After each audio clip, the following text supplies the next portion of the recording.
It's a pleasure to be here today in front of you to talk about something I think is particularly interesting and relevant given the current environment the world faces at present. So today, as we've heard from Denise, we're going to be looking at the issue of neo-protectionism. So there are 7 aspects that I want to discuss with you today. Firstly, I guess in order to gain some kind of appreciation as to where we are at present, we need to look at where we've come from.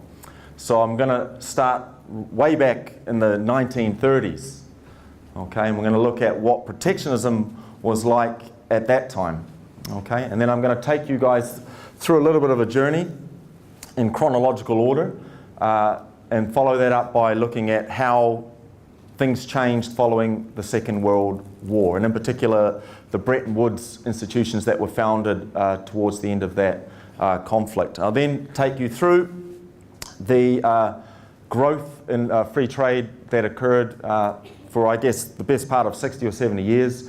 I'll just summarize very quickly how things grew and the types of agreements that were put in place during that period of time, and the institutions that really helped to nurture and foster trade liberalization during that period. I'll then look at things that have happened a lot more recently by starting off by looking at Brexit. And you might be asking yourself, why are we talking about Brexit? Well, there's a very good reason we're talking about Brexit, because it has a lot to do with what Trump has been doing in recent times. So we'll be looking at Brexit. We'll then be looking at Trump, the election of Donald Trump, and the trade policies that he's been trying to implement over the last year or so, because he's done a lot, and there's been actually quite a lot of change that's been coming out of the US in terms of their policy directives, and a lot of it contradicts the previous administration and the administrations of several decades. So there's a lot of interesting stuff that we can talk about there. And then finally, we'll have a look at what's been happening over the last couple of months with the US and China, a lot of tit-for-tat battle stuff going on there. So we'll look at that. And then finally, we'll wrap things up by looking at some of the potential implications of what a trade war might mean for Asia. So there's a lot of content to get through, but I hope to be able to do it in a nice, easy way that we can all sort of understand the flow of things. So let's just get started with where things sort of, I guess, begun. Let's have a look at these 2 fine gentlemen and ask ourselves, who are they? Well, they're Smoot and Hawley. Okay?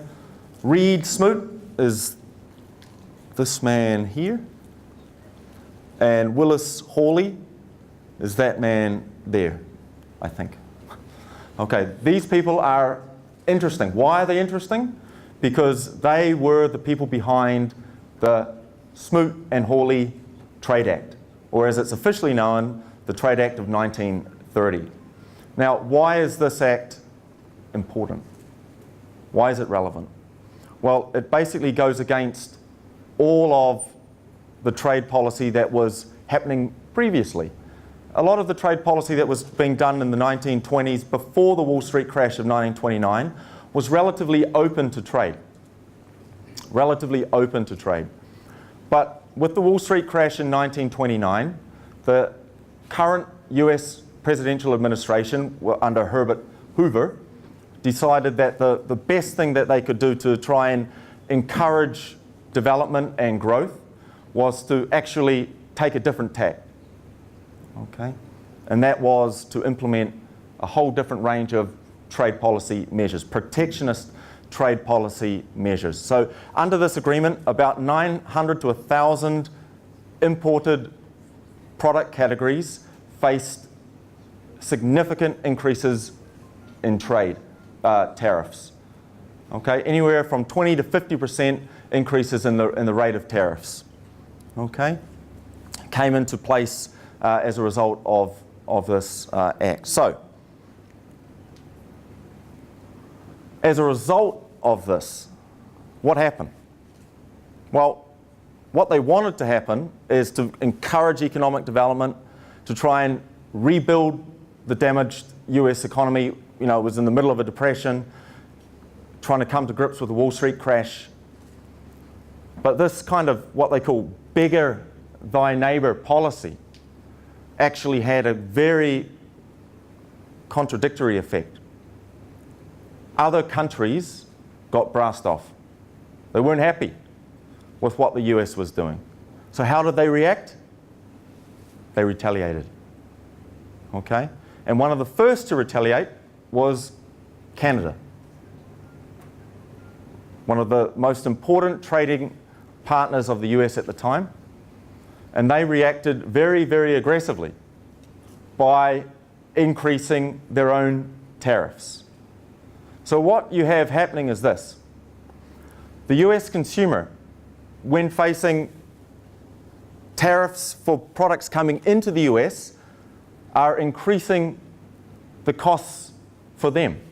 But at the same time, US exporters now face their own burdens. So rather than help to grow the economy, these tariff measures had the complete opposite effect. They hindered development. Now you can't say, unfortunately, that this tariff exchange created the Great Depression. It didn't. But it certainly exacerbated what was going on at the time. So the Canadian government retaliated. The British government retaliated. Many other governments in Europe retaliated. And what were the effects? This. Significant reductions in global trade. Okay? So if you have a look here, 1929, global trade, this is in the billions of dollars, was around 5.3. Now, you have to bear in mind the Great Depression is going on here as well, so that's clearly a contributing factor to the decline. But that decline was exacerbated by the fact that the policies, these bigger thy neighbor policies, policies that were very, very much nationalistic, isolationist, and very much self-centered, also had a contributing impact on global trade. So you can see it fell 5.3, 4.9, 3.3, 2.1, 1.8 billion. So it contracted by a significant proportion. Okay? A significant proportion as a result of the Depression and these kinds of protectionist trade policy. So thankfully, good news was just around the corner. Bad news for our friends Smoot and Hawley, because they lost their next election campaigns. The people of the US had had enough and they wanted them out. So both of them were kicked out, and I think both of them went back into careers within law. But for the next generation of US presidential candidate came Franklin D. Roosevelt. Okay, and what did he do? In 1934, he repealed 90% of all of these protectivist measures that were put in place under the previous Hoover administration. Okay?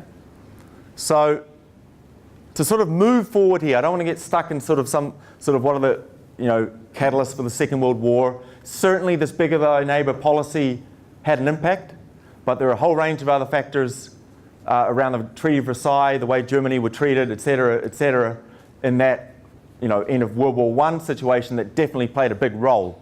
So I'm not going to get caught up here. But basically, the next decade was one of isolationism and war. Okay, but towards the end of that next decade, in the mid-1940s, in particular 1944, came a very important event, and that is the Bretton Woods Conference. And the Bretton Woods Conference was the basis for the liberalist agenda that has played out across the world for the best part of 70 or 80 years. Okay? So if you go back to that period of time, the end of the Second World War, it became apparent that the war was coming to an end. And the people that were responsible for winning that war were, in the main, the British, and the Americans.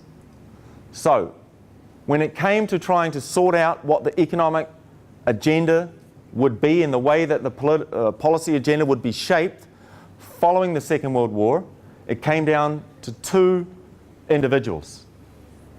These men were John Maynard Keynes. You may have heard of Keynesian economics.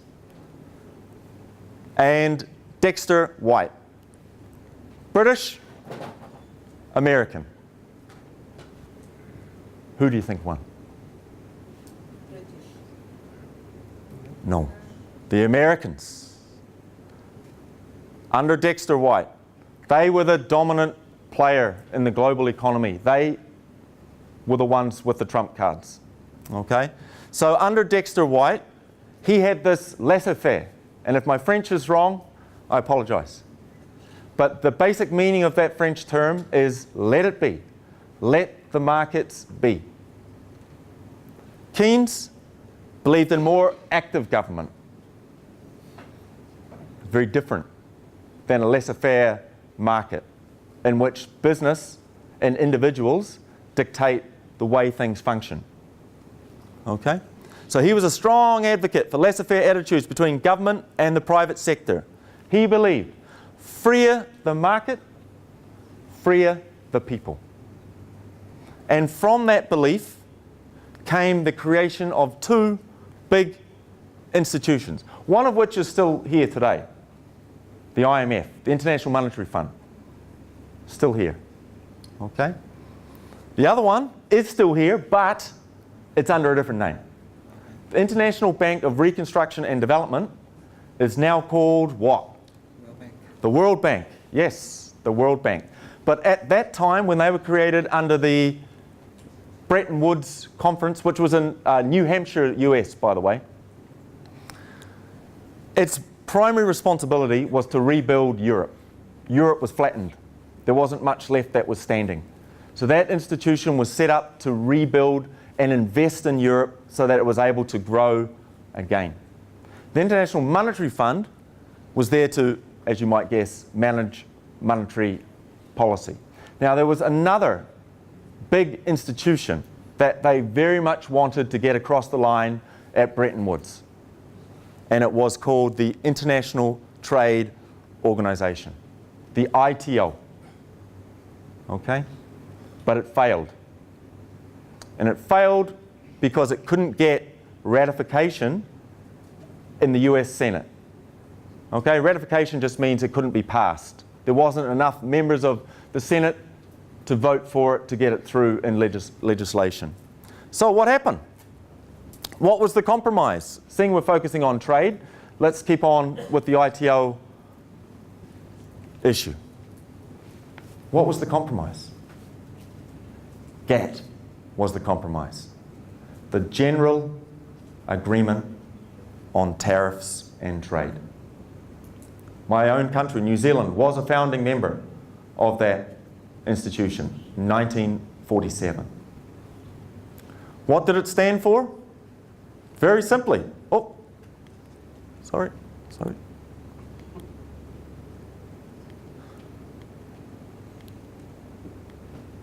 I'll get there. There we go. Where's the thing? What did it stand for? Trade should be conducted in a non-discriminatory manner, using the most favored nation principle. Very simple. You treat everyone the same. Non-discriminatory. How could they do that? By encouraging cooperation, integration, and free trade. How was that achieved? Through the removal of tariffs. Okay? The removal of tariffs. Now, GATT was successful, but there was a big problem with GATT, and I'm not going to get into that in too much detail. But the WTO fixed it, and that problem was a dispute settlement mechanism. And you might have heard from Denise, that's one of the areas which I'm researching at the moment, is how countries can influence the ability to be successful within that dispute settlement process. But the dispute settlement mechanism came in the WTO in 1995 with the same basic premise: to encourage and facilitate trade. So what did they do? Let's have a look at their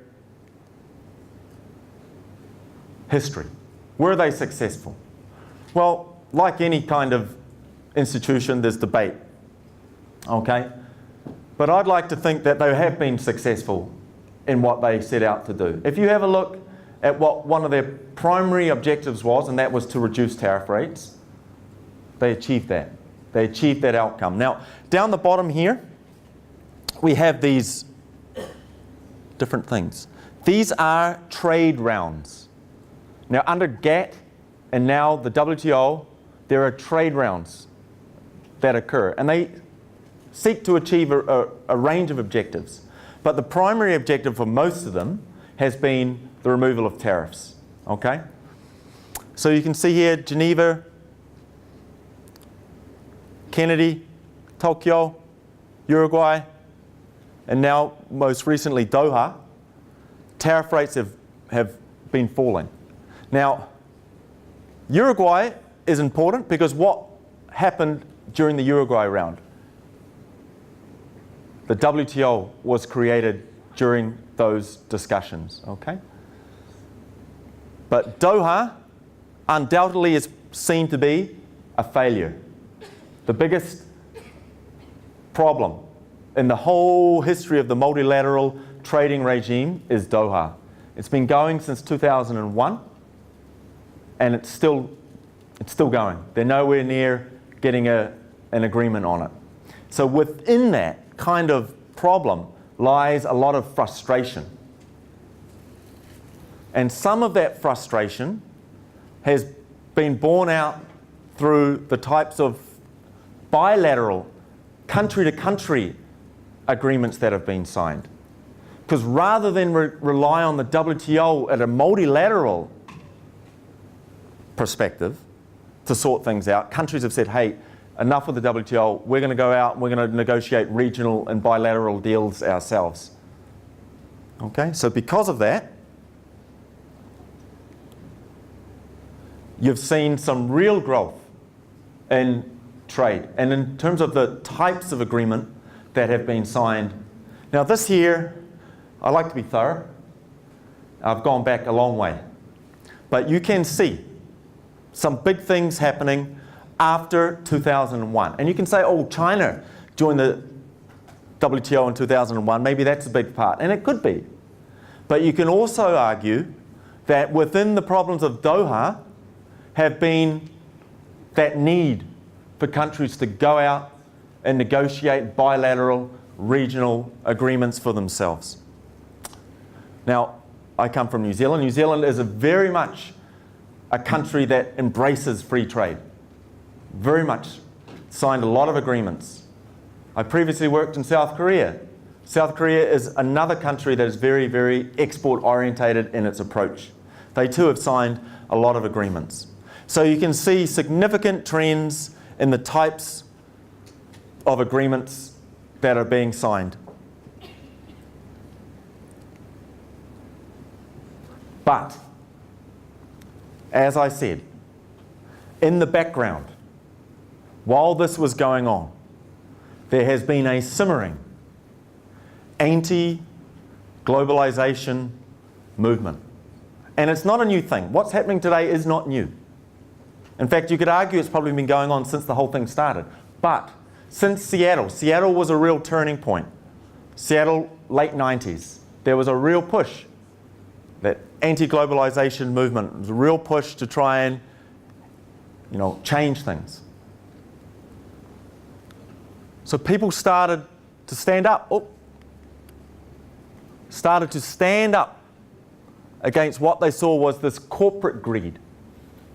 Because in the background, people were starting to associate this kind of liberalist trade ideology with big business. They saw a combination of the two. At the same time as you had this liberalized agenda, you saw growing inequality taking place between the countries that have a lot and those that do not. And people began to think, hey, maybe this kind of liberalized trade agenda isn't actually benefiting everyone. And that began to, gain some momentum. Okay? So that anti-establishment feeling began to resonate with people. So what happened? Now, just because of time constraints, I'm having to sort of move forward here. Okay, so just bear with me. So just think, okay, there's anti-establishment stuff going on here. There's the belief that big business hasn't always helped us. Growing inequality. Problems over interconnectivity, in particular Europe. Now, I should mention that while you had this big trade liberalization thing going on, you had a lot of development happening in Europe. Okay, Britain joined the EEC in 1973-74. Okay, you had growth in the EU throughout the 80s, 90s. You had the Maastricht Treaty of 1992. You had the growing reach of the European Union. And many people within Britain began to not like what was happening. They didn't like the growing immigration problem. They didn't like the inequality that was being created through this kind of liberalist agenda. They didn't like the growing reach of the EU. And let me tell you, some of the rules that the EU were coming up with were ridiculous. You only have to look at some of the funny stories that are, well publicized about not being able to sell fruit if it doesn't look like it should. Okay, there's a lot of ridiculous. Or, for example, a child under the age of 6 can't blow up a balloon. Look it up. It's there. It's a rule. Okay? Why? Because the balloon might pop. Might create some problems, okay? So some of these ridiculous rules were creating, sort of angst in the community. Then you also saw, in the last couple of years, this growing nationalist movement in Europe. Now, you can argue, thankfully, Marine Le Pen didn't win, but she did quite well. In fact, she did a lot better than many people could have ever imagined. But in conjunction with that, the person that won came from nowhere. Came from nowhere to win. And he's come in and he's adopted something kind of similar, something that maybe Le Pen would have liked. And that's this Buy European Act framework. Okay? At the same time as that, you've seen other kinds of trade policy mechanism come into place. These non-tariff barriers. Now, non-tariff barriers are a big thing for me. I spent a lot of time researching their effects. But they've become very popular in recent times. So while you're thinking, oh, everything's becoming easier, trade liberalization's becoming, a big thing, this here is counteracting a lot of the barriers that were being removed. These new measures can also be seen to be a barrier themselves. And then there's Trump, the election of Trump. His key policy pledges during his election. And let me tell you, I was glued to Fox News. And it had to be Fox News if you wanted to hear anything about Trump. So I was watching Fox News closely, and one of the things that he was talking about a lot was TPP and wanting to get out of it as fast as possible. In fact, I think he repealed it on the first day he was in office. So you have that happening as well. Brexit, incredibly divisive thing, still going on now, still a big problem. No one knows what the future's going to be. I read something about an hour ago, there could be a second referendum. No one knows what's going to happen there. The politicians themselves have no idea. It's very divisive. But it was based around the ideas of national sovereignty and immigration and the reach of Brussels were key parts within this debate. But more importantly, it was a means by which Trump could use to help his own campaign. And one of the big people within Brexit is a guy called Nigel Farage, the UK Independence Party, or former UK Independence Party leader. He's also a very popular man in Donald Trump's eyes. And Donald Trump called on him a lot during his campaign because the things that Trump was standing for were some of the things that he saw in Brexit. And he wanted Brexit to be as closely attached to his campaign as possible, because he saw real benefits from that nationalistic kind of perspective. Because Brexit, the vote, what Brexit stood for was a stepping back from and a retreat from economic integration with the EU. It was a step back from liberalisation to one that is potentially more protectionist. And it is, if you look at what the politicians in Britain are talking about now, they're saying if there's no agreement between the UK and the EU, we'll just go back to WTO rules. And what are those rules? Most favoured nation rules. And those rules have tariff rates which are much higher than the common market rates at present. Much higher. So Brexit became a key part of Trump's presidential election run and was used as an example of nationalism and anti-establishment politics. Because you must have heard of this, drain the swamp. If anyone was following the presidential election campaign in the US, you would have heard Donald Trump say, drain the swamp. Draining the swamp, my friends, is getting rid of the establishment. That's what he wanted to do, and he used Brexit as a means to try and achieve his own political agenda. So as I said earlier, with tariff rates falling, there's this whole other protectionist barrier that's been emerging. And that's non-tariff barriers. And there's a whole range of non-tariff barriers, guys. But the two most important ones are technical barriers to trade and SPS measures, which is predominantly an agricultural measure. So if you look here, I've focused on the technical barriers to trade, which are more often than not related to the industrial sector, but they do have applications in agriculture as well. That's why I chose to use them, because they're more wide-ranging. So if you have a look here, what's the trend? Very simple. If you have a look at the types of non-tariff barrier or TBT measures that are put in place across Asia, all of the economies are using it. So while their governments are out there saying, you know, we encourage free trade, we're all about free trade, we're out signing free trade agreements, they're being more clever. They're being clever with the kinds of trade policies that they're implementing.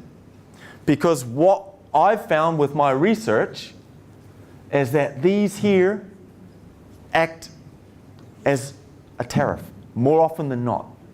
In the agricultural sector, I have found that actually they can encourage trade, because these technical measures can encourage agricultural producers to do a better job of farming, implement better farming practices that makes their products potentially healthier. They don't have the same kinds of sprays, etc. These kinds of SPS measures encourage trade. But a lot of the TBT measures act as a tariff, and they hinder trade because they make it more difficult for exporters to export their products. For example, in New Zealand, a couple of years ago, there was a very sad story. A little boy was playing with his toy next to a fire, a radiator, electric heater, I should say. the toy exploded and burnt him. It exploded because the plastics that were used did not meet the right safety standard. They're highly flammable. As a response to that, the New Zealand government implemented technical barriers to trade that made sure that the types of plastic that were used by Chinese exporters were of a higher standard. Now, that has seen that kind of product reduce in export as Chinese manufacturers have struggled to overcome or remain competitive with the costs that are associated with these new protectionist measures, therefore acting as a tariff. So this is a very important neo-protectionist measure. And all the countries in Asia are doing it. They're doing it in the US, they're doing it in Europe as well.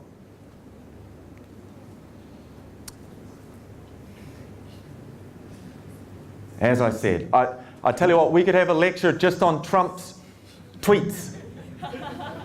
And if we had time, I'd love to go through them. And in fact, we actually will. I've got a couple more coming up, and there's some beauties, some real rippers. So here we go. They will soon be calling me Mr. Brexit. Like Brexit, Trump's campaign reflected an attack on the establishment, with the UK wanting to step back from the EU integration. Trump wanted the US to start thinking about its own self-interests. Now, I'm going to bet the house that you can remember the slogan. Exactly, make America great again. And he took that from Brexit. Brexit is a nationalistic vote. Trump reflects a sign of nationalism. Right or wrongly, he does. So, there he is.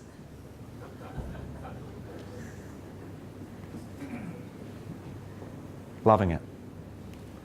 Make America great again. Okay? With a focus on trade, Trump sought to get America out of, firstly, the Trans-Pacific Partnership. And that's a big thing from where I come from, because my government, the New Zealand government, spent a long time and a lot of money trying to get this agreement across the line. And there's absolutely no question at all that if Clinton had won, the US would still be in TPP.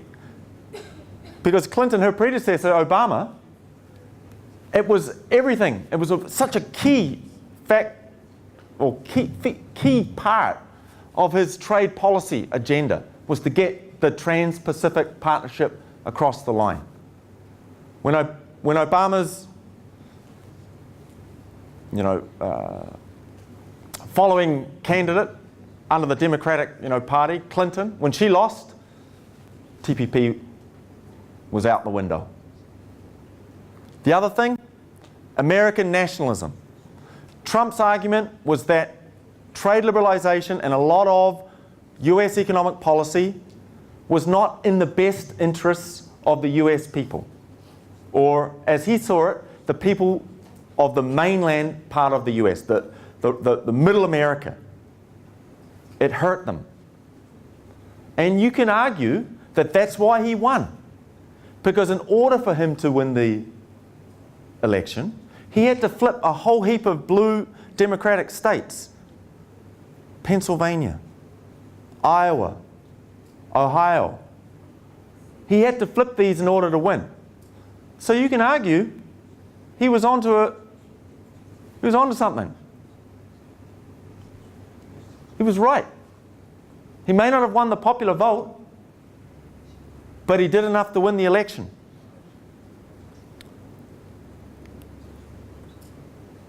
So Trump, having stood to deliver a much more pro-America trade policy agenda, stood to do two things. TPP. Now, TPP, he argued, was anti-manufacturing. And if you look at the history of the manufacturing sector in the US, it has been in a state of decline for a long time. Long time. Many people argue that NAFTA was terrible for US manufacturers. You know, why pay $20 an hour for a US worker if you can move to Mexico and pay them $3.50? So a huge number of manufacturing jobs were lost in the US. They were lost to Mexico, and they were lost to places like Vietnam, China. Many US manufacturing jobs have been lost. So he thought that TPP was just going to exacerbate that problem further. And the second thing, and this I think you could argue as being potentially paranoia, is that he thought that if the agreement looked like it was going to be okay, China might sneak in the back door. And he was worried about that. So, two reasons for why Trump wanted to pull out of TPP. He didn't see it as being in the best interest of the American people, is the key reason. And he wanted it changed. He saw it as a sellout. He saw it as a sellout. And as a negotiator himself, and you've probably heard this as well, he has often criticized previous American administrations for their negotiation skills. So the next target that he had in his sights after his election win was China.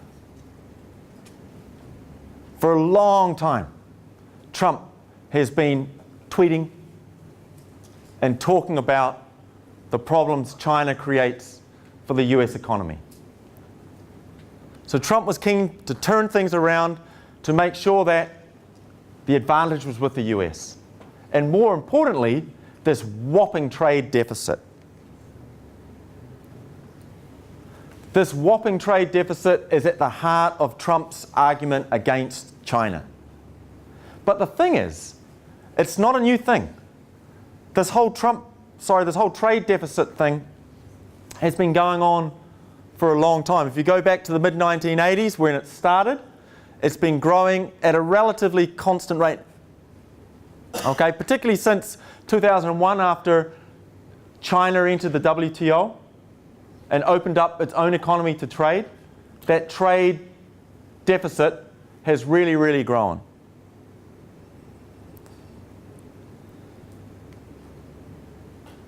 So what does the deficit represent in terms of what Trump thinks? What does he think it represents? Weak leadership. Poor negotiation skills. He sees China as a currency manipulator, and I don't think he's wrong. China's done a lot for a long time to make sure its currency is undervalued. Why does it do that? Because it makes its exports more affordable. So I think he's onto something there. I don't think you can dispute that. Maybe manipulator, the language, kind of strong. Perhaps he could have chosen other words. But they've certainly done a lot to make sure that their currency is, I think, undervalued. Finally, China taking advantage of generous US trade policy. That's what he thinks they've been doing. So, we reach a showdown. Donald J. Trump in the blue corner, wearing the blue trunks, against Xi Jinping of China in the red trunks. Who's going to win? We don't know. And there are reasons for that. You can't just look at this as an economic argument. It's very, very much a political one. So what has Trump been saying? As I said to you earlier, I had a few of Trump's tweets lined up for you. So let's have a look at the first one. War already lost. Now this is in response to the fact that what trade war? There is no war. We are not in a trade war with China. That war was lost many years ago by foolish, incompetent people who represented the US. Now we have a trade deficit of $500 billion a year, with intellectual property theft of another $300 billion. And I think he's onto the intellectual property thing. How can we lose? When you are already $500 billion down, you can't lose. Remember, that's Trump. He's a winner. He wins. Foolish leaders.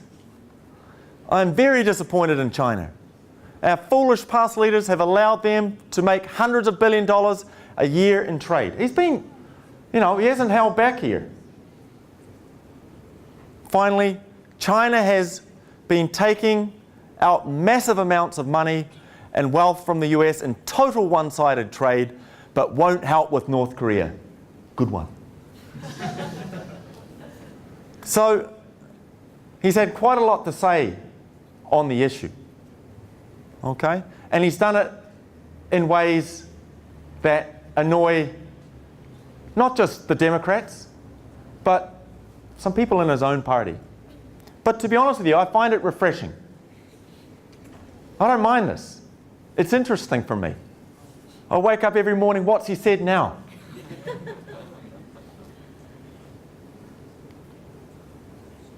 And then things got serious. Now, I don't know if you know my friend here, Gordon Ramsay, and this is the Swedish chef. I grew up with this guy. So with both the US and China wanting to prove a point, the last few months have been an interesting game of tit for tat. So what's this game look like? Let's have a look at the first thing. Now, this is in response to this trade deficit. Firstly, Trump announces new tariffs on $50 billion worth of Chinese goods, steel and aluminium predominantly, as well as losses in intellectual property. Now, China were definitely game. They were up for the fight. So what did they do? China was more than happy to reply. They respond by placing the exact same amount, $50 billion, but on who? US planes, cars, and soybeans. Now that's interesting. Soybeans are the US's #1 agricultural export. Where are they produced? Right in the middle of Trump land. They're hurting Trump voters. What about cars? Trump voters. They were well targeted, very well targeted tariffs, affecting the people that voted for Trump in the first place. Then what happened? Trump's like, how dare you? How dare you do that? So he comes out and says, hey, we're only warming up. So he goes to his USTR, his US trade representative, and he says, how about another 100 billion? Another 100 billion. Would that be appropriate? Now, what is interesting here is that China's response was this. It doesn't want a trade war, but it isn't afraid of fighting one. How does Trump see that? Giving in. Exactly. Giving in. And who's winning? He is. He wins. He's a winner. Trump claims moral victory. See, I told you so. Stay with me. Hang in there, guys. That was his response. He argues his tactics are working. But does he convince people in his own party? No. Ben Sasse, one of the key figures in the Never Trumpers. And let me tell you, during the presidential campaign, there were a lot of Never Trumpers. Who were these people? They were Republican Party candidates that feared they would not win re-election if Trump firstly won the nomination, but then, having won the nomination, lose the election. they'd be out. But actually they were wrong. He helped them. But there were still those that remain loyal to the never-Trumpers, and Ben Sasse is one of them. So Ben Sasse, if you ever want to see a Republican response to a Trump tweet, look up Ben Sasse on Google. There's a lot of good responses there. Let's have a look at the first one. The dumbest possible way to do this. This is the guy in the same party as Trump, right? He's a Republican ally. The dumbest thing to do. Second, hopefully the president is just blowing off steam again. But even if he's half serious, this is nuts. Finally, he's threatening to light American agriculture on fire. And that's in response to the soybean tariff hikes by the Chinese government. That's when he came out and said that. So he gets a lot of flack, does Donald. But how does he respond? It's fake. Fake news. It's all fake. But the reality is, some of these tariffs that China have put on the US have real implications for him and for his country and for the people that voted for him. And what are these implications? Firstly, tariffs impact about 2.1 million jobs that are spread out over 2,700 US counties, 82% of which voted for Trump in the last election. Now, this research is conducted by an independent research authority in the US. It certainly wouldn't be done by Trump. Raising import tariffs is a bad idea, according to a lot of the people that voted for him. Finally, not only will it not protect the American worker, it will strongly hurt the American consumer. Again, what was I talking about earlier, 80, 90 years ago, about the Smoot-Hawley Act? Who was hurt? The US consumer. Trade wars hurt consumers. You can't get away from that fact. When tariffs go up, unless the company itself is willing to change the price of the product they sell, the consumer is going to pay more. You can't get around that fact. So, who's going to win the battle? As I said earlier, this is not just an economic thing, it's a political thing. And you have to look at the dynamics of the people that are playing this game. Let's go through these things. For Trump, he has to consider there's an upcoming midterm election. And to make it easier for him to get through legislation, he needs to have majority Republican support in the Senate and in the House. Now, he's got to be really careful what he does here. If he hurts voters with this trade war, they're going to go off their Republican representatives. Therefore, he might lose the majority of the House. If he loses that majority, then how is he going to get legislation through? He can't, unless some Democrats miraculously change sides and start supporting Trump. It's not going to be easy. So there's that. But then there's the whole Chinese dynamic here. Firstly, Chinese president. He controls the media. He controls the media. He controls the sites. Is Facebook available in China? What about Gmail? He's got a lot of control. He controls the media. He controls a communist party that has just said to him, hey, if you're comfortable in the chair, there's no need for you to get up. He's been given basically the ability to rule for life. And that was something that they took a lot of effort to walk away from. But he's just been recently given that. He's also sitting on top of a $3 trillion cash pile. $3 trillion. A lot of money. A lot of noodles. Trump faces backlash from Wall Street because companies that were affected by the Chinese tariffs, who were they? Car manufacturing. Who were they? Airlines. Who's Boeing? Airlines. The executives are not going to be happy with this. soybean farmers, that sort of blue-collar worker, that Trump voter, not happy with what's been going on.